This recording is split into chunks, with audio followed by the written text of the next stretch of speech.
All right, and we're live here. Hello, everyone. Welcome to Simplifying Network Automation with NetGru. We're here at Cisco Live Amsterdam. Uh, Super excited. Decided to take this on the road. Your folks here as well. Getting this confirmation. Being a fan. So, like I said, welcome from beautiful but cold and a bit frigid Amsterdam. We're here in Hall 7 at the Rye Convention Center in Amsterdam. I'm gonna go around and show you folks what Cisco Live is. For folks that are at home can make it. We decided to bring this on the road and kind of show you what the DevNet Zone is all about, all these events. So we're gonna do a couple of chats here. We're just gonna start with story that we thank you so much. Story we had several live streams with you. Looking forward to another one coming up soon. Security CTP. But in the meantime, how was the event for you so far? How was Amsterdam and how are things going? Oh yeah, it's good. It's good. Pretty cold over here in Amsterdam. I must say, coming from California, but overall really nice. I've had quite a few sessions over here in the DevNet Zone, so it's been nice to meet with customers and understand that what are their problems, what are the challenges they're facing. And it sounds like there's a lot of interest in moving towards using programmability, right? Automating things, making it more efficient, and really trying to help folks out. So that's kind of the goal here. Is just Nice, nice. So I know you have a session, your last session here right after this. Um, and you're doing the blog content sections, Yes. ISXC, type of content sessions, events happening here. Tell us a bit about that. Yeah, for sure. So there's a blog earlier about just all the sessions that we're having at Cisco Live, and they're all here in the DevNet Zone actually.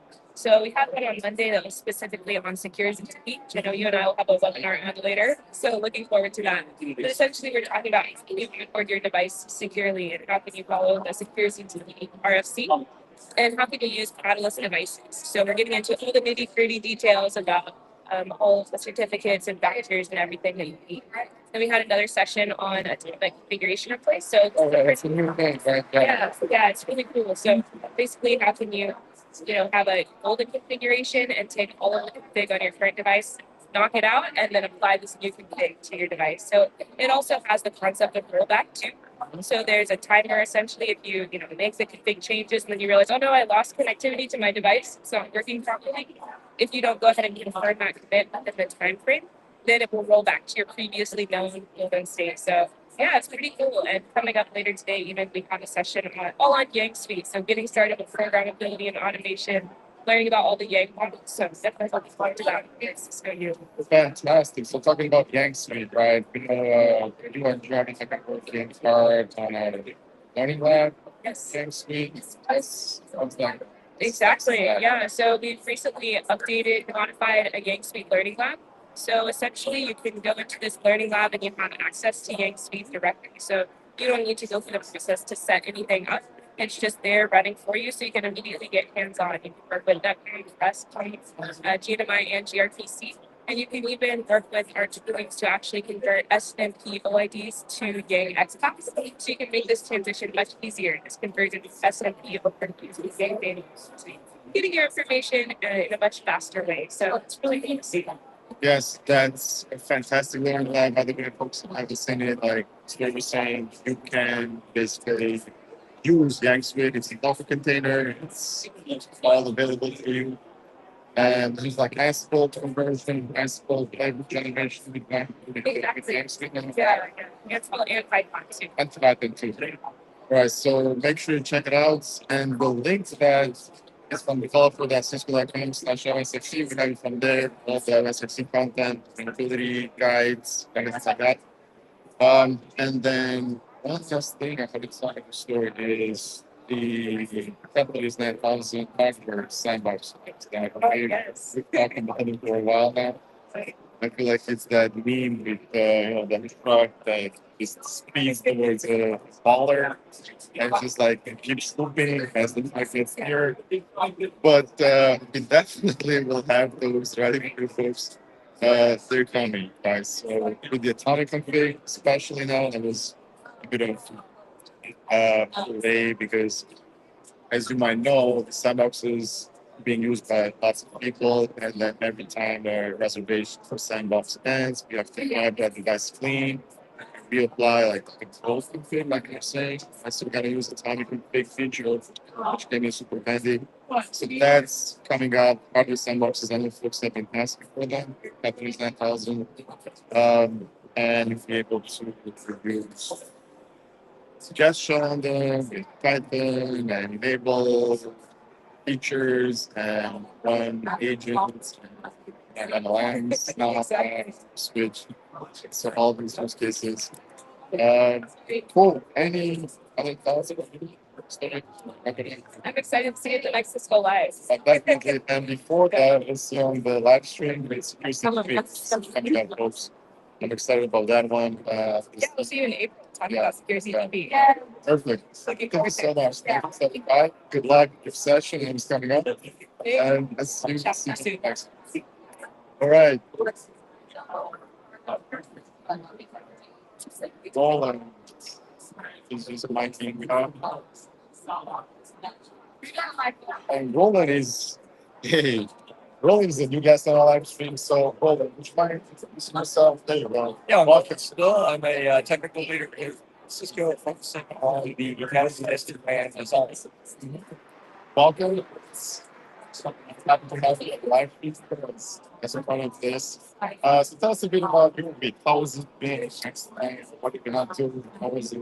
I'm a little frozen still. Walking over here this morning, but otherwise good. It's been a long week. I had a technical session on Sunday. And I've been attending other sessions and some meeting engineers.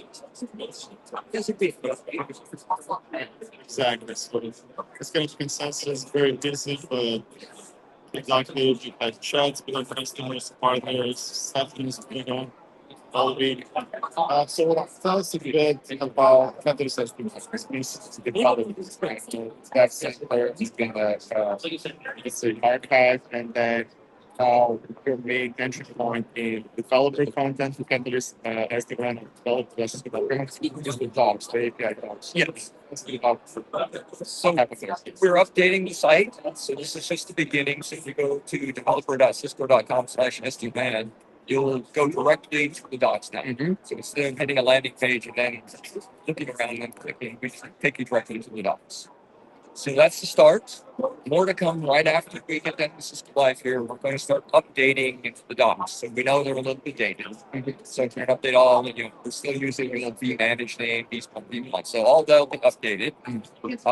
What we're going to highlight is three new things here. The Python SDK, the new SDK we have, which is fantastic. We think that's going to help our developers, consumer APIs much better. For instance, you no longer have to parse through Python, the JSON, figure out how you extract information from returns. You have a function, right? Yeah, everything, So objects, object, you can access with normal object notation. So much easier to use. So we're going to be updating all of the documentation on our site to reflect the Python SDK. We've also got our CX rents are working on a term provider, provide a little bit more of a higher level of abstraction or like functionality for SD-WAN as well. And then finally we have an Ansible connection SD-WAN, which can do things such as automate the setting of the controllers and the endpoints within ensure learning steps. So we're going to be updating our site to highlight those three, and then hopefully over time, we can send that to the learning labs as well as sandboxes. fantastic. Right, so talking about the Python SDK, I actually have a workshop here, and the workshop is basically a hands-on. We have 16 laptops ready for folks, and you walk them through how to use the SDK, the advantages, if you're saying compared to just working directly with the REST API. And then Daniel Schmidt, team, 6 working through Fantastic job. fantastic job, yes. How's the status of that? Is the provider is it ready? Well, the provider is ready. It's CX. It's actually ready, but it is a CX owned product, and CX generally drives the development of that. But yeah, it is. You can use that. You can go on use that automation today. And then yes, look like it was pretty new and Yes. it's available now. It's available now. It's a little bit more limited than what we have in the tech provider, but you can still automate a lot of the controller setup as well as CHPPs, things like that within AWS. It does support actually the Terraform providers as SDK release, legacy way to figure things as well as the new effects And if you folks are in the process of moving from UX 1.0 to UX 2.0, SDK and just for helpful for you, we have actually a workflow there now building the SDK. So as you start migrating, you got large requirements, definitely have a look at what an SDK is still implemented. So just keep that in mind. But definitely can now help with migrations, multi-tenant to multi-tenant, single tenant to multi-tenant. During this event. And then coming up, like we said, the sandboxes will get an update. We're running on 12 right now. Looking at updating those, bringing those up to the latest. Yeah. So that's coming up. We're hoping to get that maybe possibly by Cisco Live US and we'll try. We'll try. And then learning labs. I guess folks love those learning labs, so we've also added the content in there. For all of you. And then, as usual, let us know what you need from us. We always feel to help you out, successful in your Catalyst SDK journeys, automation. And any parting words? Well, I think that's it. All right. Great show. Thanks. Yeah, thanks for coming. Thank you very much. And enjoy the rest of the show, right? Yes. And then let's move on now, folks, for taking on the road. Thank you. Now let's see what we have here. All right, let's go. I want to show you the innovation zone.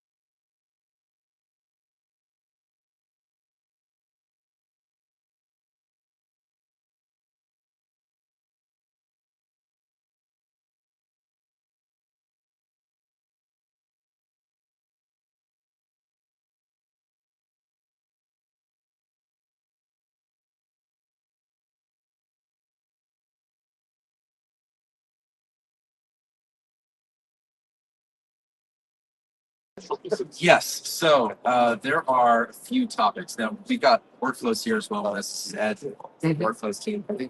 So we got yes, we have a few different topics. Let's start with interesting it off the records.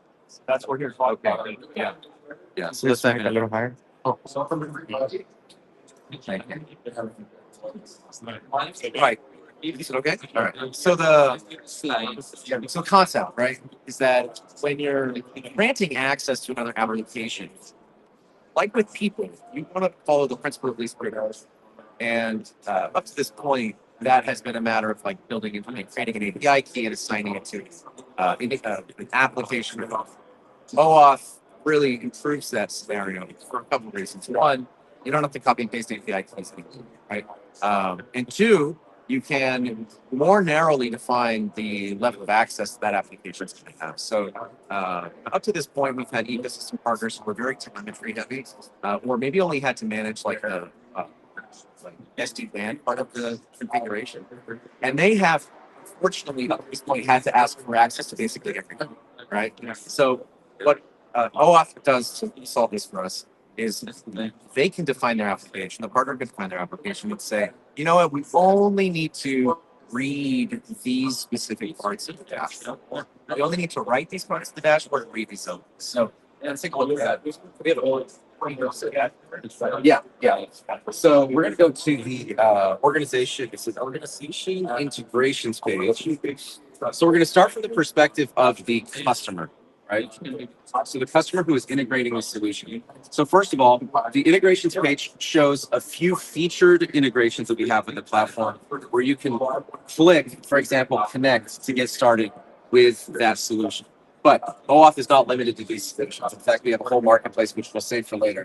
But under My Integrations, you can actually see which other applications have been granted access to, trying to hit the integrations page, which other applications have been granted access to your environment via OAuth. And in this case, I actually don't remember. Yes. Okay. So we have, for example, our XDR integration that was announced in the keynote, Spaces integration, and SD-WAN manager, right? So these are already in place. Now, we're not going to revoke anything, but let's say we did want to kick them out. Well, click on any one of these.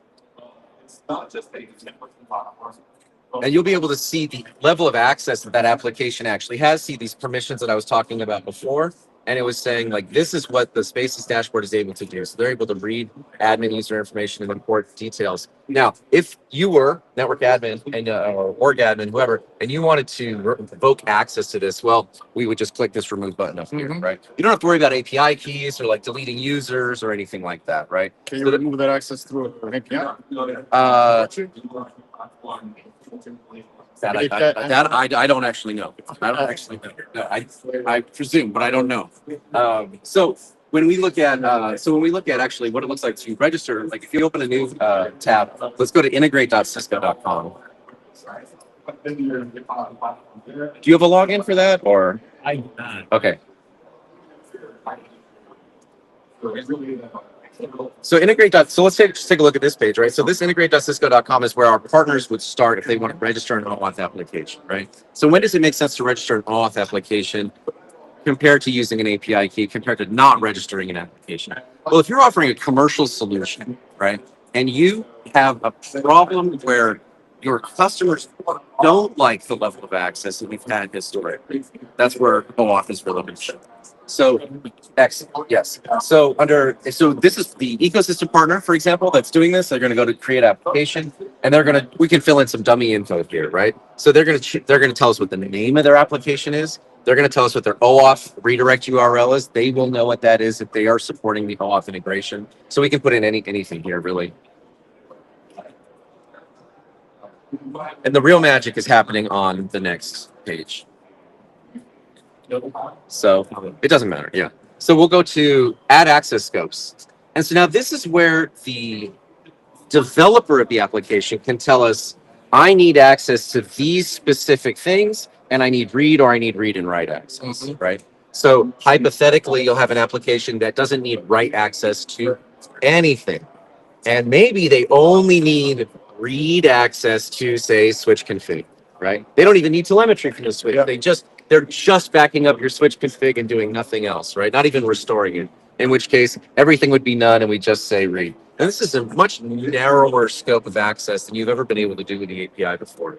But of course, if you want a broader set of access, we've got a number of other scopes available today. So, for example, your identities and access management. That's one set of configs. There's telemetry around that. So things like login attempts and settings. So config is the settings around the feature, right? So how does it work? And then telemetry is basically anything that controls or is a metric for the performance or behavior. So when we think about config, we're thinking about switchboard configs. When we think about telemetry, we're thinking about number of packets going through this, right? When we think about things like telemetry here, like dashboard general telemetry, we might be talking about, say, change logs, right? These changes have happened over time. It's got a little bit of config context, but it's really a piece of telemetry. It's telling you what's happening over time. Whereas the config would be like, oh, I'm going to create my network, so I'm going to delete my network. So anyway, once we've picked the level of access here, again, it doesn't really matter how much we put in. We can put all of them to read, right, if we really wanted. But in this case, we'll just start with just configuration, read access to the configuration features for switches. Hit next. And this will just confirm, hit submit. And then you will get, as the developer again, your client ID, which uniquely identifies your client to the customers that are using your application and to Cisco. And you have your client secret. Now, this client secret will basically replace the API key that you were historically using. And once you've set up your application to use OAuth, then you'll be using that instead of an API key. So if we hit storage here and done,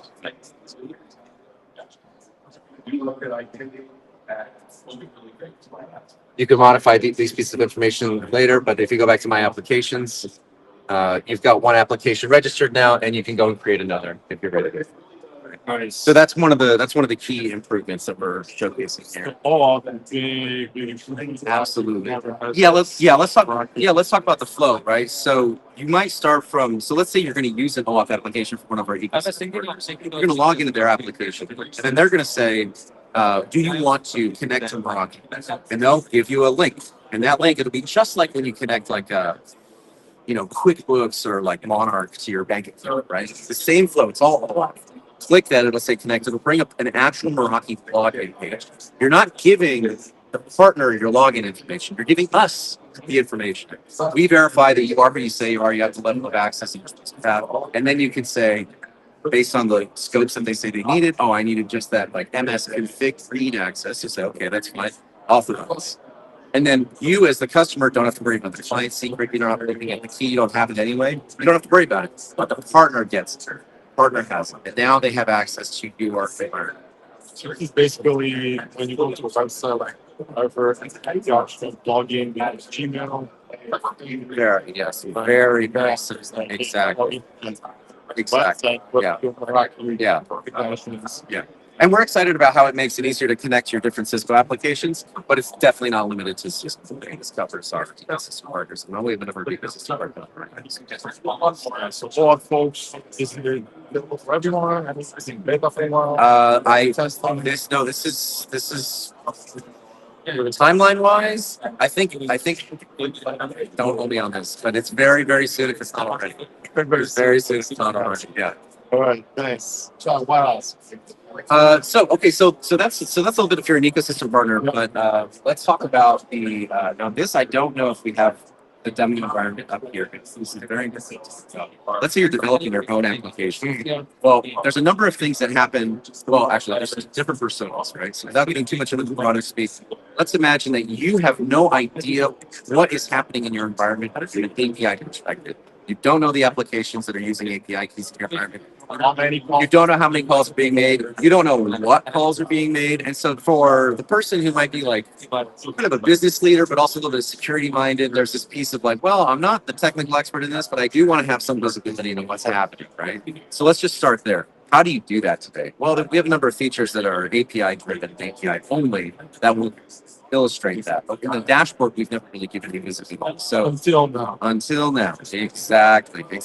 So in dashboard, now this will be coming this quarter. In dashboard, you will be able to go under your. We're going to start here. I'll show you where it's going to be under organization, and then API and webhooks.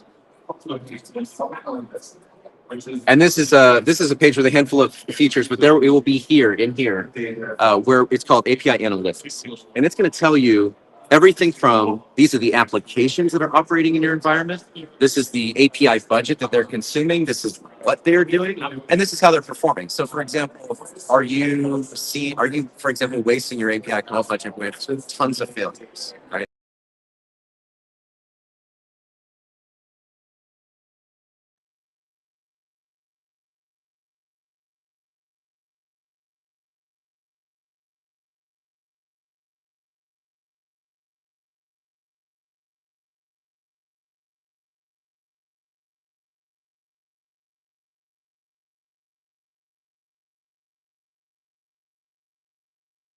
Those are opportunities to improve yourself, right? So you get much better visibility into what's actually happening there, so you can actually take action. So keep an eye on this page. That will be coming out this. Fantastic. So API Analytics, folks. Big story about that. You had actually done your experience in Cisco Live last year. You had some UX designers from the RD, right? Yes. taking feedback on the beta version of the API analytics, right? Folks, so keep that in mind. You gotta go ensure experience is a bit. But whenever you come to an event like this, you have the option of talking with folks like John, UX designers, and right, and you can give your feedback affecting the products that they're going to build. Well, John, anything else we jump to add? Add interest to the workflows, or So if you want to see, sorry for putting you on the spot, but it was. Thanks so much, John. of course they do. Hopefully you can hear me okay now. So, Yeah. hello everybody. Ed Novak. I'm the workforce training. So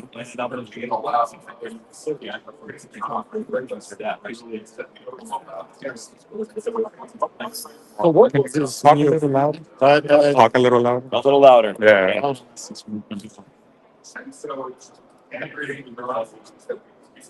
So Workflows is a cloud-hosted network automation platform. So it's really meant to do automation of our common network tasks.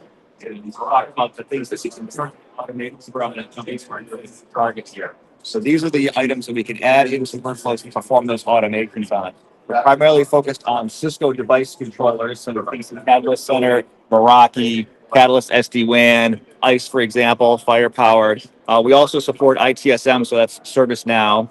And then in addition to that, those Cisco controllers, we also have generic adapters in here. So if you're already doing automation using Ansible, PowerShell, or you have another REST endpoint, you can add that other HTTP adapter right here. And to connect to any of the on-prem controllers, so maybe your ICE is on-prem, your Catalyst Center is on-prem, that would require a Cisco Assist to do that connection. And that's going to do a proxy connection from the cloud environment where Workflows runs to the on-prem controller. But really, the big thing about Workflows is having a low-code and no-code development environment. So I'm going to jump in here and show you how easy it is to create a new workflow. Here we can give it a name, but I'm going to jump into Designer because this is where it's really interesting. So a task itself is a basic operation. It's the building block of a workflow. A workflow itself is a collection of tasks, and help support that, we also have some operations. So here we can do things like user actions. So maybe I need to gather some information about my network, present that to a user, have them make a determination. Which way do I want to proceed with my workflow? Do I need to configure it one way or another way? I can pause the workflow, do user action, or I can have a task that can, send a query out to ServiceNow for approval, for example. Also, we have operations we support, things like a conditional task, an if statement. If this is configured one way, then proceed with this branch of the workflow. If the setting's a different setting, proceed with different branch of the workflow. Or I can do things like loops. Maybe I need to loop over all the switch ports on a switch and configure things, or all the SSIDs on an access point, or even all the networks that are available to me in Meraki, for example. So you have those programming concepts to make you build. It looks to me a bit like those random like simple code, no code, drag and drop building. So here I'm just going to jump into Meraki. So I need to do things like create a new Meraki network, and then I'm going to scroll down here. And then after I create the network, I'm going to update the wireless SSIDs. And we see here with the little pluses, I can connect them together logically like this. So again, this is a task. This task is going to perform operations for me to create a Meraki organization. This task requires inputs. One of the main inputs here is what target am I going to operate on? What Meraki organization am I going to do? This is a new workflow, so I need to talk about a workflow input, but I have nothing defined yet because this is a brand new workflow. But I can ask Workflows to create that input for me, and it automatically knows this is a Meraki target data type. It knows the data type I need for this particular thing. It's going to give it a generic name. I can use that name. I can customize that name if I want to, but that's only relevant really inside the workflow. But I can add that here, and then dynamically, once I have all my inputs defined, I can just drag them over here to make them an input for that particular task. You save that one, and so that's how we map inputs for that task. But what if we want to do pass data from one task to another task? So here we created our network, and now we want to update settings on that network. And one of the things we need is that network. So here we can go in to our previous task outputs where we created our network, and then grab that network ID that came out or any other status that I need, result there, drag it over here, and that's how easy it is to pass information from task to task. So to connect to your own environment, you would have to like put in language.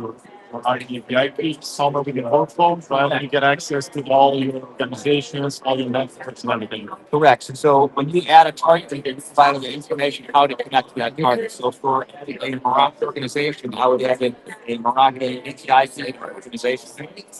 One of the nice things about workflow is you have the inventory, you can plug in from that and be able to operate with organizations. So managing a large network, and you have multiple organizations. It's things like grab a network tag, like create all of your Moroccan organizations, and actually all the networks that have that tag. And we've got those for some very large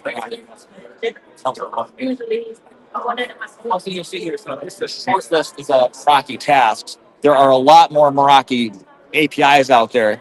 So if I need to create a custom task, it's very easy to do that inside of workflow. So I'm going to jump into tasks here and go into create a new task. So here I can, name my task. I can specify a retry, delay, a timeout, and I can also enable a rollback task. So if this task fails, do I need to call a separate task to do any cleanup operations? As I mentioned before, a task is a basic building block operation. So we go into our designer environment, similar to the workflow designer, but here we have our basic operations. And a lot of people are working with their web API. So we just drag our web API request over here, and then I select that web API request and I go to inputs. And so I can talk about my method. Is it a get? Is it a post?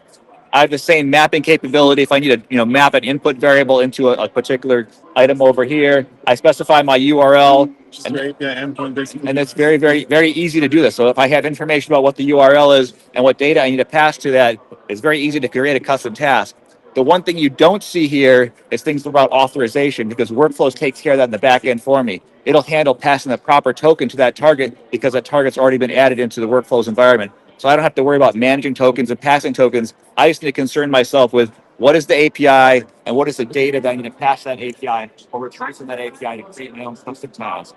And if that task is here as my designer, I can use that as custom. Another thing about this, we have a full run audit history here. Okay, so you've got a full audit history, so I can see what user ran a workflow, what the workflow was run, when it was run at, and drill into the run ID here to get details about what were the input variables and what were the output variables. So here I can look at the inputs. So for this particular run, this is all the data that was passed with that particular run of that workflow. So I get the full audit history. We have full RBAC control here, so you can create sub-organizations. You can add additional users and give them different groups and roles. I see there, of course, API and keys. So you do have an API for There's a full documentation for all the workflows regarding all the workflow APIs and managing keys and things like that. The other thing we also have is our automation hub. So these are some pre-built complex offerings. So I said a task is a building block, a workflow is a collection of tasks. So these solutions right here are a collection of workflows. But one of these to help people get up to speed in learning workflows is our self-learning samples. So this is 6 different little workflows that build upon themselves to train people on how to use the workflow environment. To go along with this, they can add these workflows into their environment so they can open them up, look at them, and see how they're doing, run them as examples. We have a full walkthrough documentation that guides them step by step on how these workflows were built and how they're run. And there's also a YouTube playlist that guides them through it and a video as well, explanation. Now, the other exciting thing about workflows is it's a freemium model. So you get free access to workflows and a limited number of automations per day. And the support model for that is to be able to do specific performance math. If you have an advantage license on that, if you're applying to make it almost like Cadmus, you'll have access to advantage. Increasing number of automations per day. And also, it's a tax. So right now, let's just still really feel about some of the data, like the customer input for the product. So someone's going to engineer. You've been in GA for a little bit, or it's got here. EFT for a little bit, you've got some great feedback. I take that feedback and improve the product before you get to GA. Fantastic. All right, folks. So Cisco Workflows, I can definitely see this as front end to automation, but the nice has to operate. Yes, yeah, and building very API of that. If we can implement that,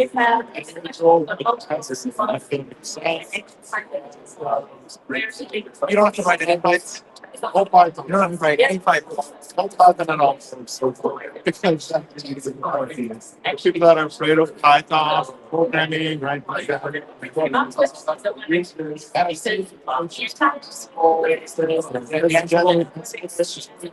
Generating what you have is anything gas like you can trigger that gas.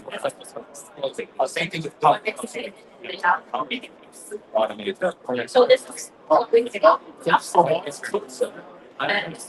Yeah, you guys enjoyed the rest of the show. Thanks for wrapping up. All right, thank you guys. Yeah, right.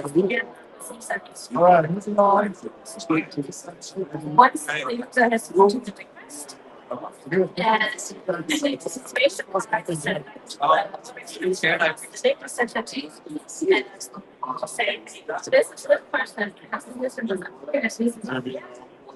tell us a bit about how was Cisco Live for you so far?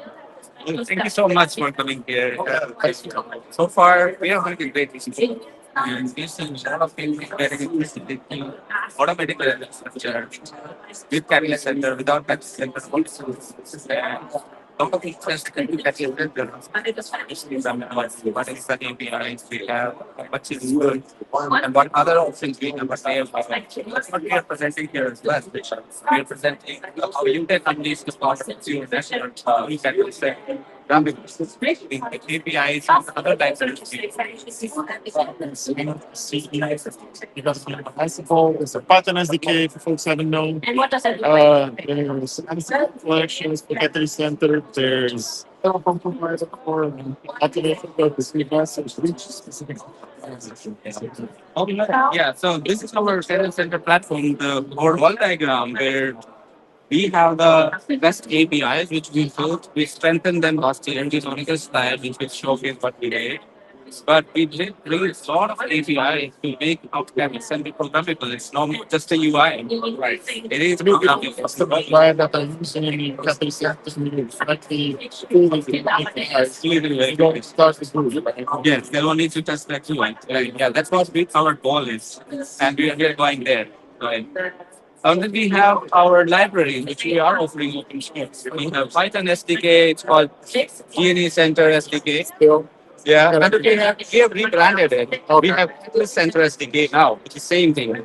So we're gonna support our Python SDK, GNE Center SDK for some more time for our users because using to migrate to a new message. new SDK, yes. New name, yes. Right. So we're going to support it for almost one more year. And then we already have Catalyst Center SDK and we are trying to educate and move to the one.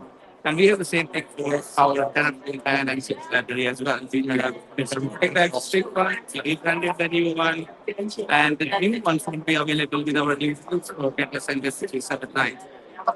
So from there, you can start a new one and we can start moving it. Yes.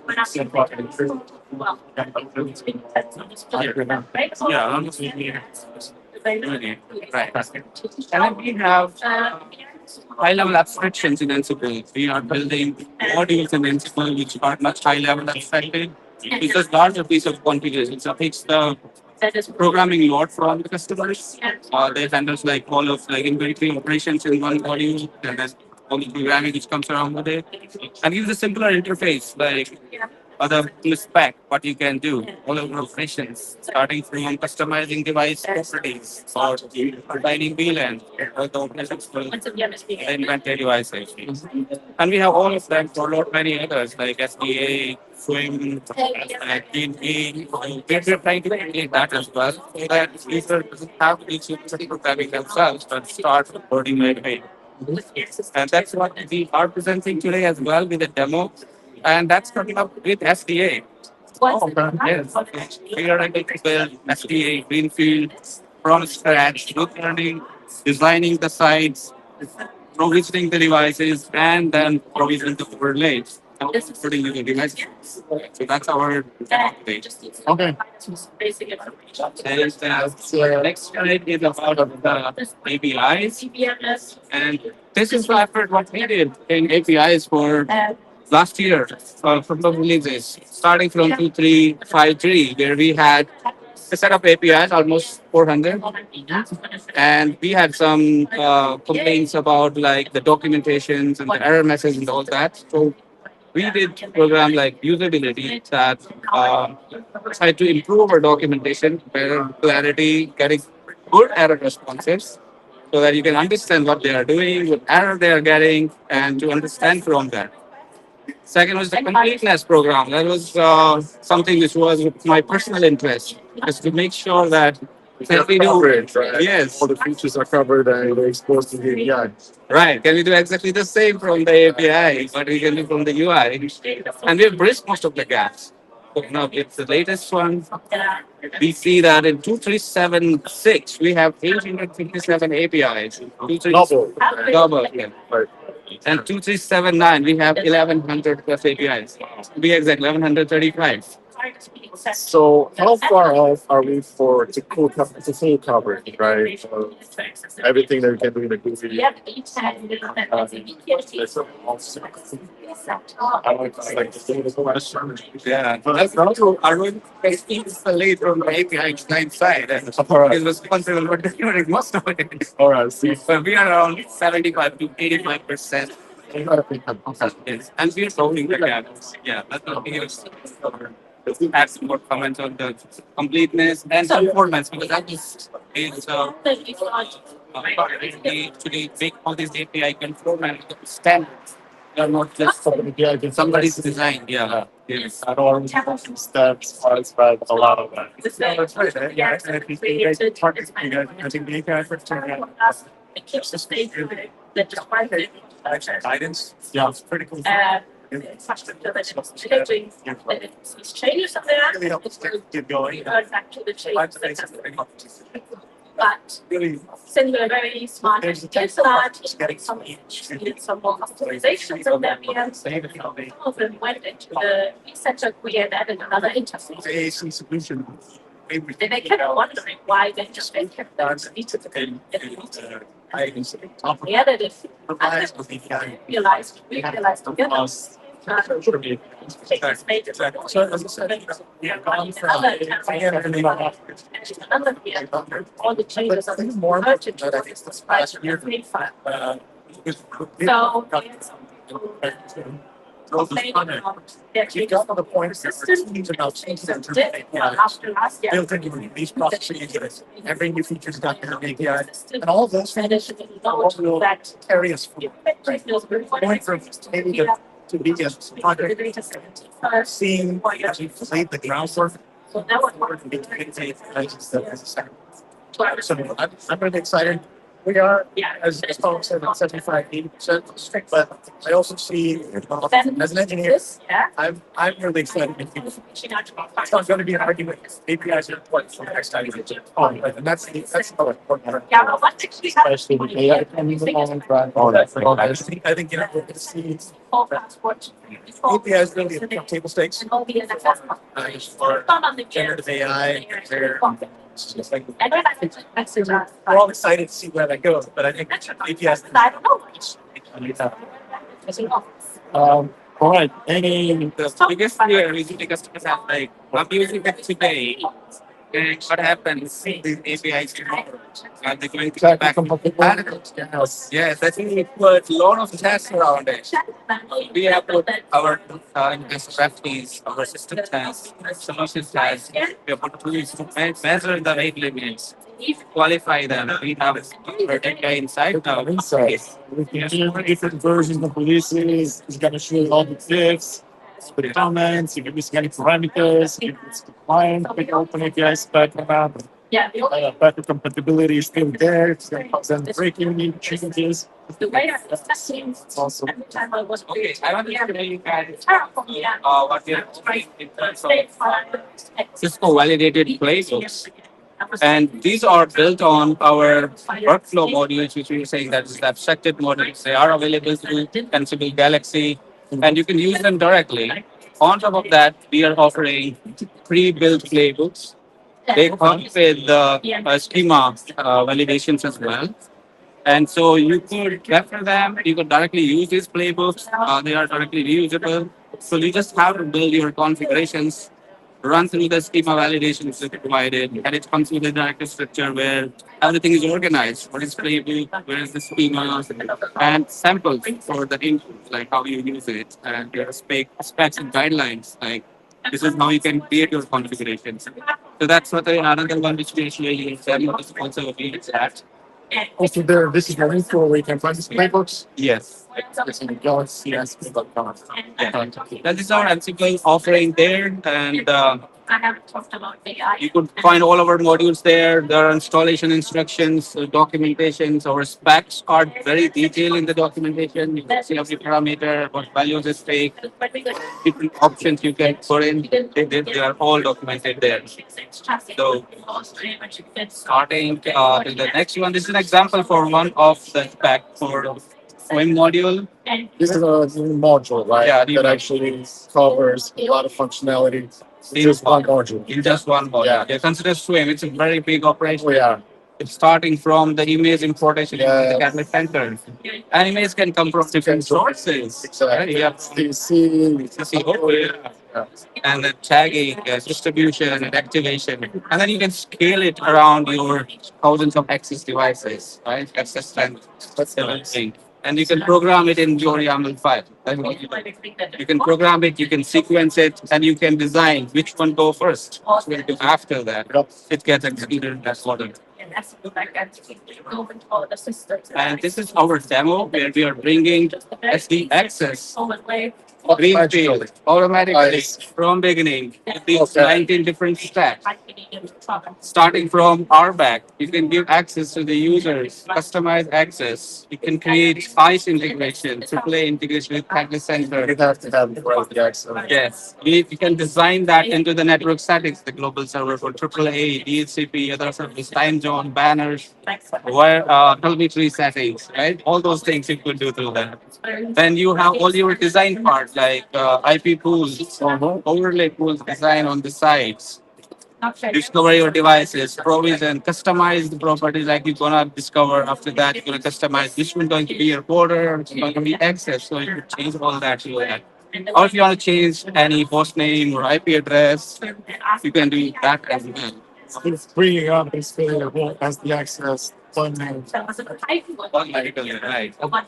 Your fabric sites, onboard devices to the fabric site, your border and access, and having handoff for transits, the state transit of the different sites, IP transit towards the fusion and towards the internet, and then onboard user devices. And it covers all the way up to the anchored VNs as well. So you can create the gas anchor that is on one side. This is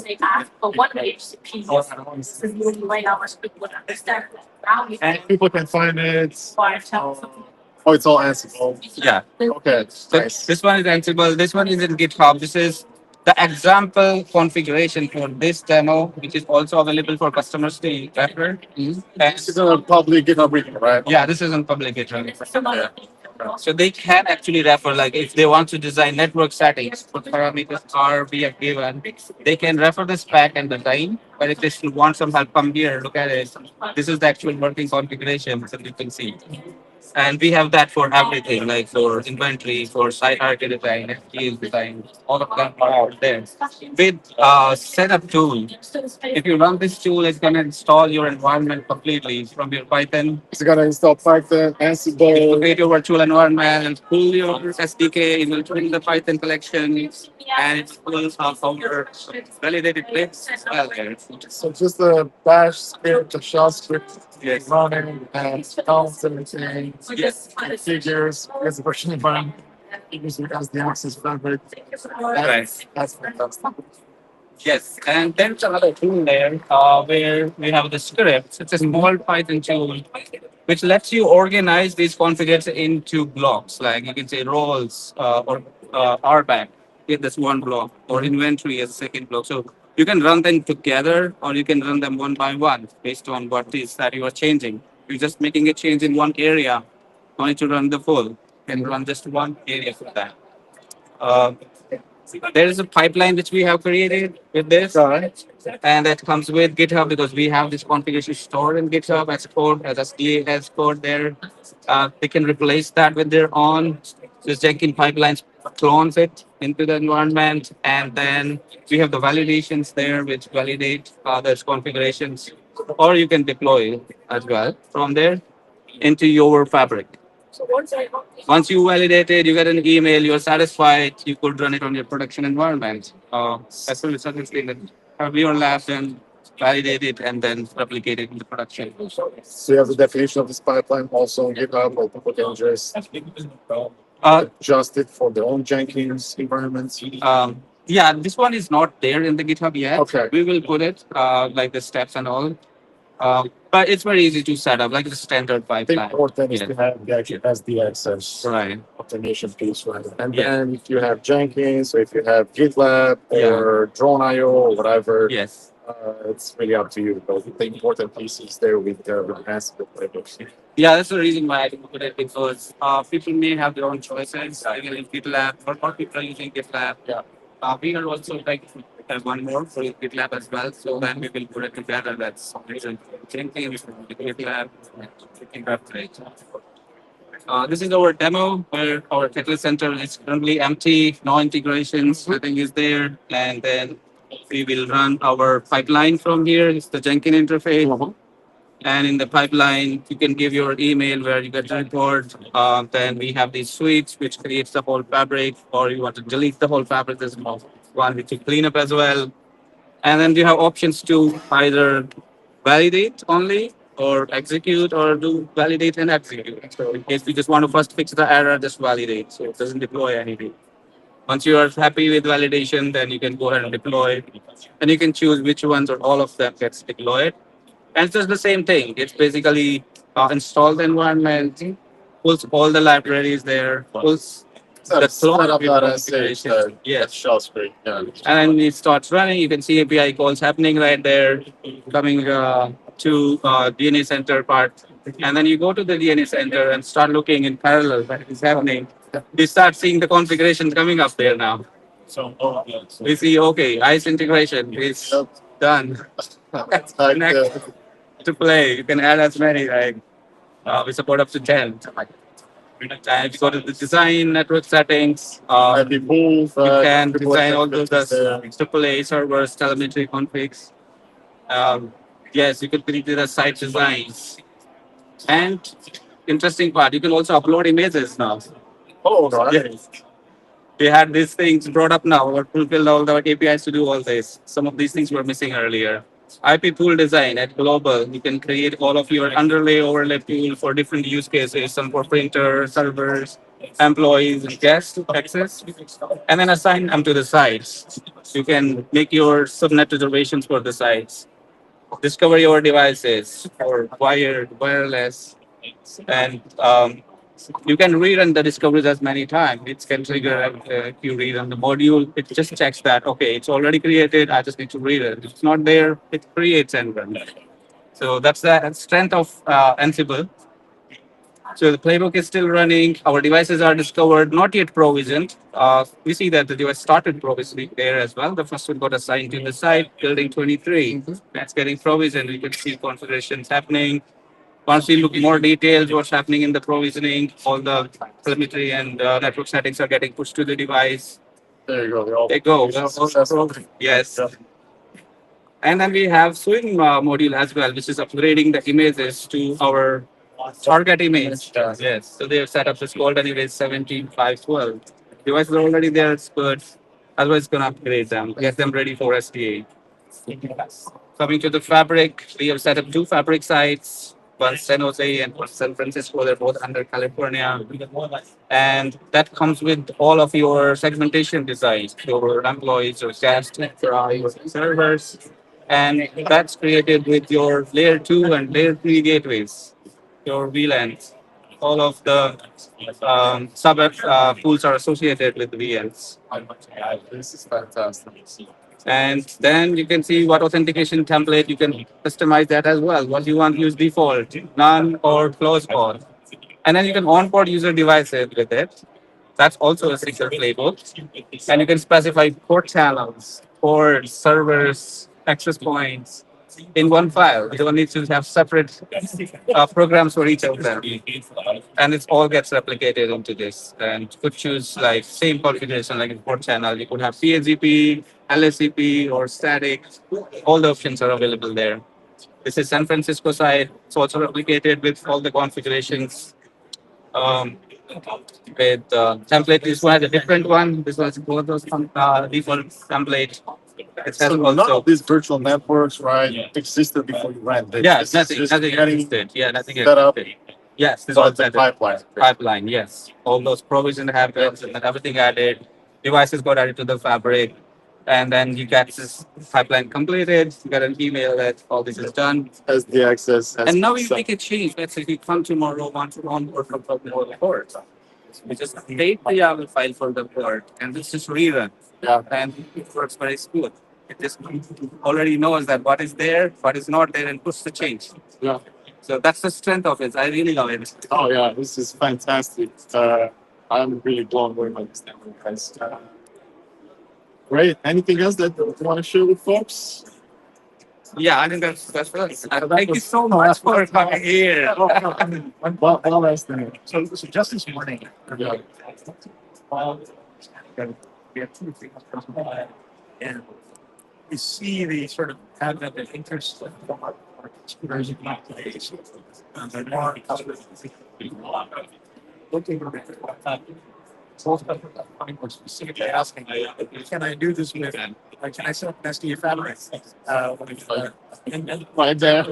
exactly the right. You are super happy. Exactly. So we can see that both of them.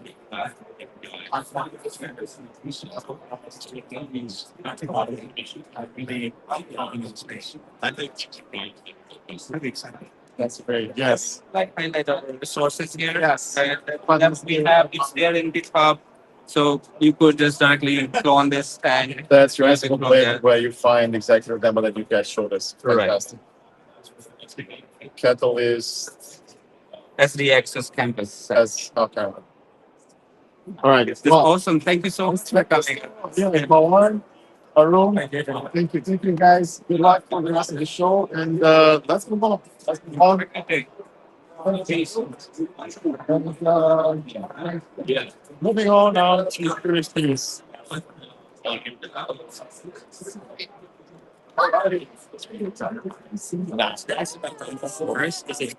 Good. How are you? How are you? Good. How's the battery? It's been very busy over here, as you can see. This is the shoe security zone that we're talking about. It's also good. Yeah, so we're doing a lot of actually user interview, in-person user interview here. We're capturing all this data from the links that we're dropping back to the NetGru Zone. And a lot of them are like we have a wide variety of audience in here. And what we're doing here is that design a bunch of activities based on the top of mind DevNet and also we collaborate with the Cisco as a training to make sure we have the activities to design for capturing your data that you care for. So that in the end, after we capture all the data, we go back and digitize it into analysis, we share it back the product team and the product management team, engineering team are looking at this data and see how they can. And that in return will provide a better experience for users. So that's what we're doing. Yeah, and one clear example, like I was saying, is the API analytics in Rocket last year. So as the biggest researchers, the sales team working down and get feedback from customers on how they would like to see the Rocket analytics in that. First of all, I see there's 3 spheres. One is like AI able to APIs.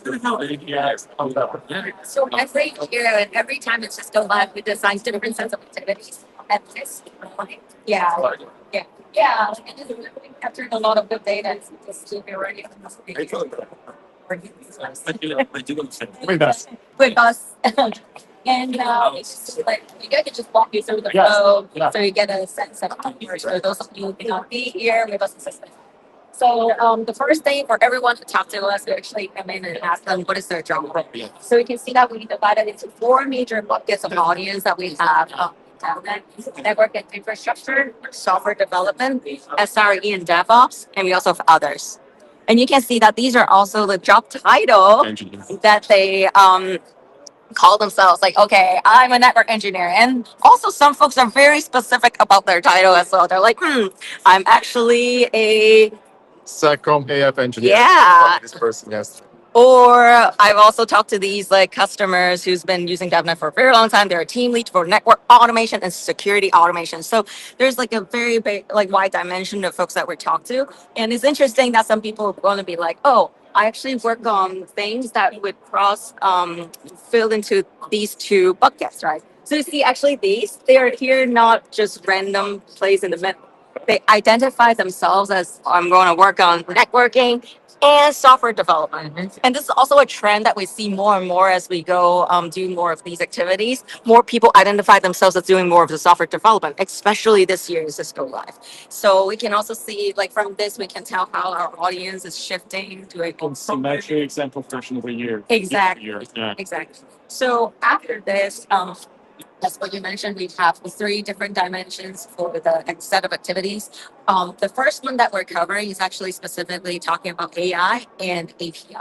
And this particular one that we have, we actually ran this in the past two Cisco Live as well regarding AI. And in here, you can see we pull out some of the data that we captured from previous Cisco Live as well. And the reason why we pulled it up again and talk about AI, Trends.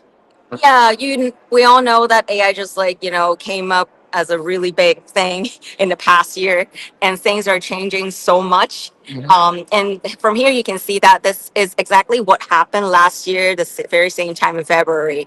We talked to audience here asking them, do you use AI in your workflow? Not just like day to day, but your workflow. If you're a network engineer, do you use AI when you're doing the config or planning, troubleshooting? What are you doing? So you can see that from previous year to now, the trend actually started shifting, right? So it was kind of like a 60-40 distribution from the first time that we asked this question. US is different. It's actually flipped. But the note is that US, we also have like a bigger sample size, and the audience attending the US school life is also maybe a little bit relatively junior. But we have more junior folks than advanced folks versus folks coming to you. So it's just give you some perspective. But you can see like here, we're in the last stage. Yeah, so this is something that the activity when the person's like, oh, like I'm using AI, we just put a dot in there. So this is like everyone's equal. You get to make a say, and that way they feel like, okay, I'm not alone. Because some people are like freaked out, like, oh my god, I'm not using AI, but no, you're not alone. You're here. So so moving forward, you can also take a look at the tools that we're using for AI. Once again, the tool sets already changed so much throughout the last year. We even have like new tools showing up. Wow. Yeah, look at that.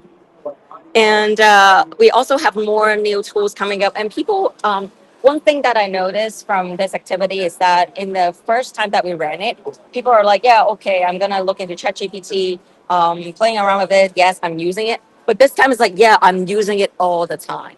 And I'm actually comparing ChatGPT versus Claude, what gives me a better response, and what I used to when I'm coding. So they are like more advanced in that. People Looking at definitely work with these tools now for a while, right? Yeah. We don't. Yeah, and we can see this trend keep coming, right? Like we already see like DeepSeek being mentioned already. The tool only came up maybe like a couple weeks ago, the announcement, and people are already using it. So we'll see what's gonna happen. We'll be here in Cisco Live US again to run probably like for this question. We'll be asking audience as well. So we'll compare the trend and we'll talk and look at this. But yeah, going into the API side, this is actually also something that, like Cisco DevNet, we've been having a lot of API documentation and resources from developers. Just sets of API that we top adopted APIs that we have been captured throughout the years, and this is the trend that you can see. What are the audience in this particular Cisco Live are using? right? So if you're not using API yet, you're not alone. We still have folks here saying that they're not using it yet. I think those names. Yeah, but Many. not many. But it's good because they not yet means that they are looking into it, right? And then if you look into the distribution, it's actually pretty surprising that of course we get a lot of network engineering adopting the net enterprise networking product, but also we have a lot of PCI adoption and XOS highs. Right, so this is also something that we notice. It's the trend become a little bit more distributed versus in previous Cisco Live is like a lot of folks just use one or two product, but this time it's like, oh, I need a variety of products. And the API too. APIs and integrations. Yeah. Yeah, so just something fascinating. And we've also involved like the product team, the engineering team coming here to see that as well. So they're also learning about things. And moving forward is specifically talking about the AI use cases. So in here in DevNet, we talk a lot about AI agents recently, and we want to understand what are the tasks that they want to perform. They wish AI agent can help them to perform in their development workflow. So you can see that we divided the use cases into different buckets, and these are not use cases that we actually made up. We captured these initial use cases when we were first running this activity back in Amsterdam last year, and then we try to aggregate all the data and we hear more from the audience and Cisco Live US. And this time we put it here again. We want to compare, and I would say overall, what we learned is that people know a lot more about what they are looking for versus when we first joined in Cisco Live Amsterdam last year. They're like, oh, I'm not so sure. Maybe troubleshooting, maybe have AI write my code. But this time it's like very specific use cases as well. Like, for instance, oh, I want to create an assembly, right? And this is something that I was just chatting with folks from Catalyst Center. Their Like workflows. eyes are on it. Yes. Yes. Had. Yes, and also there are some things. Some of these things are actually our products are already adopting and doing, working on already, right? The Cisco product team. So this is really good to capture more, not just what they want, but specific things that they want, right? Like for instance, here I can talk about a little bit. Like they want to generate blueprint to get started, but what does that mean? Oh, Vercala Centers actually gave me overview of steps to implement plug and play. Or they're talking about the end template, right? Because they have the language barrier. It's giving them German and it's giving them English, but they don't really speak English. They are very heavily German speaking company. And when they generate that, it's like, oh, the LLM is just not giving them the right information to get their stuff. So you can see that these are the specific requirements of the use cases that they mapped for the different APIs or products that they're working on. So this one is pretty fascinating because if you remember, we were running this last time. I think the top bucket that we have was actually monitoring and tracking, like monitoring issues, providing best practice. That we still get a lot of things. But this time, what I realized is that a lot of these are actually pretty evenly distributed. You also get a ton of notes on the troubleshooting. Yes. Yeah, and this is something that I believe the product team has been actively looking into. Yeah. So anyway, like if you have more thoughts, please share in the comments and let us know what you have so that we can work on it and make it better for you. Moving forward, we have this whole bucket that's talking about development resources. So Adrian, like you as a advocates in DevNet, you've been working on a lot of DevNet content. And here we have the to ask folks more to see from us because we have learning labs, documentation for all our APIs, sandbox, sample videos, right? Live streams like this, tools, Windows Sport, and then other Gang Explorer, Gang Speed being one big one of the tools. Yeah. So yeah, I was talking with somebody, actually with several people. But yeah, we'd like to know what folks want. They want to see more from us, right? Because we want to come to use so that we can take advantage of things that we. Yeah, and also not just these typical DevNet resources that we provide. We also talked about AI agents, right? Specifically that thing. Yes.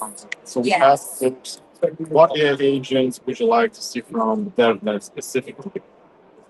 So for instance, right, like I've talked to a customer yesterday, talk about, oh, I would like to get a recommendation from a learning lab. Like if there's an AI agent that I can tell you, okay, this is what I'm trying to do. Can you provide a learning journey for me in DevNet? How I can start, uh, uh, uh, leverage my knowledge and build, what are the things that I can use to, in my specific use cases. Right. So there are a lot of cool Lots of ideas. things. Yes, yes.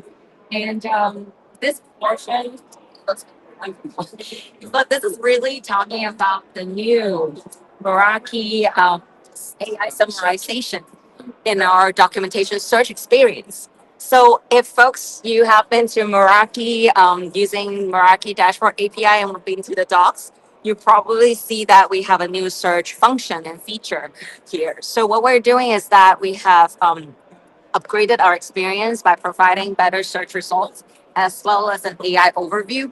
So that way can help users to find the resources and the API that they need easily.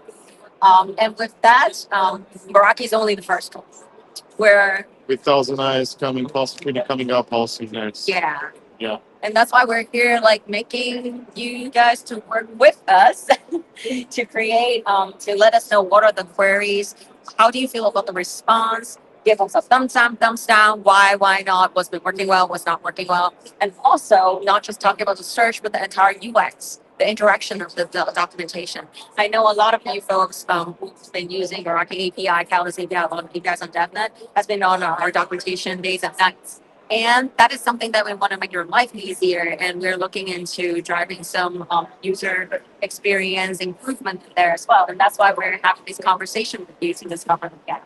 So this is, if once again, if you use Meraki API docs, go ahead, go over there and then play around with the AI summary, give us the feedback. This is going to help us to make our model better, make our responses better. And we're also preparing folks for the next jobs, which are going to be prompt engineers. So these are actually basically asking for specific prompts that they would ask for API documentation. So this is going to be like a big thing with AI and LLMs, asking the right questions, asking me to provide information to questions to get specific data for you. Uh, nice. And then last but not least, Last but not least, yes, like, so we just talked about that as that, but this one specifically for. So as what I mentioned, like they need work actually reviewing different products need to design these activities to cater to the needs. So this one specifically focus on enterprise networking bucket, which we have users that want to focus on using Meraki, they have this opportunity because now, the portfolio that we can to create a seamless user experience platform. Yeah, all platforms. oh, let's start with the Yeah, so we want to understand like what are the steps that they're taking in their workflows when they're going from one platform to another and discover the gap that they're right. So I know Adrian, you worked with a lot of attendees on this exercise. Yes. Yes, fantastic feedback over here. I wish you would have been a bit, maybe a couple of more. We still have the day, so I'm hoping to fill out this. But yes, we wanted to see exactly how folks are using both marketing capital center in their day-to-day work, right? From using a marketing dashboard, where do you use it? And that folks using it in our handle size because there's no critical equipment, user efficiency, and enterprise size, catalyst sense, and there's a bit of friction moving between different platforms. So we're capturing all that data and seeing how we can have experience in our sequence and better all right, and then Mikey Rappers, that's fantastic. Yeah, we also offer a survey. They want to understand a lot more about the market integration experience. So this is just the beginning of their user research journey. A lot of these actually feed back to their UX team, UX research team, API design team. So the lead, product offerings, like they're keeping a very close eye on this. So we really appreciate all your effort working with us. Like this is not just a DevNet thing. This is like a community bonding activity. And actually, Adrian, you and I, besides working with enterprise networking, we've also been collaborating with a lot of different teams before. That's true. And before we jump to Roman, she's been working on that. So I said that maybe you give us feedback, right? That's how it's everything. But you also take part in the rifle. Let's talk about the prizes a bit. Yeah, like You can mention the prizes. so they do fun things like if you join us in these activities, you work for us for a decent amount of time, which some sessions went all the way to 2 hours. That's how passionate you are. So for these, each activity that you finish, you get a ticket, and then you enter your raffle. We offer 25 euros Cisco Live 5 of those, and also we have the book, which That is good. yeah, like. Digital copy of the book on every day. So no autograph. It's digital. Yeah, bummer. So, Yeah, but we're trying to make this fun for you and to be fair, like audience are really see that people looking at the data. They're not just here for the giveaway. pictures also. Yeah, because you can tell, you can see, taking picture. Nice. I love it. Yeah, like and I've been talking to a lot of folks. It's like, oh, this is something that we want to learn more. It's gonna help us because we see what pain points other people are dealing with. It's not just us, and it's a good channel to open it up to let them know, let other people know that so we're saying like it's almost like a therapy session. All Yes. It is. So, yes. All right, well, thank you so much, Casey. right. No, like just want to introduce Oh, yes. In collaboration that you mentioned, I work closely with the 13 and that's what it's discussing. Yeah. Which one is this stuff? What's your role at Cisco? So I'm Robin Sorry, I lead have the user experience teams for data center. A lot of Nexus dashboard and service provider teams, which is now called provider connectivity. How's the event for you so far? It's been awesome. Lots of I fun. know you had a lot of meetings. Yes. Yeah, lots of business Lots of maybe. feedback in there, right? And then following this, right, this event, I know you, Casey, team, closely to that all of this, right? Yeah. So it has been like an amazing collaboration with the other teams for many years. We've been doing this together. I think it's awesome to actually meet network engineers, not operators, folks who actually work on our products and get candid feedback from them. Yeah, these are the folks. That's right. And when do you get to see so many of them if you together? So this has been one of the most rewarding experiences, I would say. And yeah, what do we do after this? We take all beautiful post-its, dots, analyze the data, bring it back with some useful insights, and then work with our product manager, engineering team to enhance our process. To implement. Yeah, seeing the roadmap, take Yeah. something in. We also really the data here, the amount of people that engineers we see here, we also connect with them in future right, to get product feedback. So this platform has been great for us. Perfect. So we look at bringing this also in Cisco Live US San Diego, right? This year with Casey team and hopefully Sachi, there to join us. What's up? All right. Any parting words before we let this No, this is awesome. I love the fact that we just do the post-its and the dots. And like Casey was saying, it's a lot of therapy. At the same time, we learn a lot. There's a lot of empathy and they bring on the stage. So it's Fantastic. All right. All right, folks. So this is the wrap up. I think we met the booking team that we did. Thank you all so much for watching. You out there. Alejandro, do you want to show your face? You've been We had a fantastic camera guy, Alejandro Martin, from us here. So this is the first mobile live stream. There we go. There you are. Oh, wait. There he is. Sign here. Thanks everyone for watching this. Hopefully you found it useful. You've seen the Innovation Zone and the demos we have there. You've seen your experience.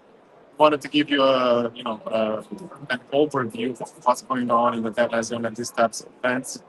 Thanks again for watching, joining, and we'll be back live streaming from California from San Jose soon. Yeah, take care everyone and see you on the next one. Bye.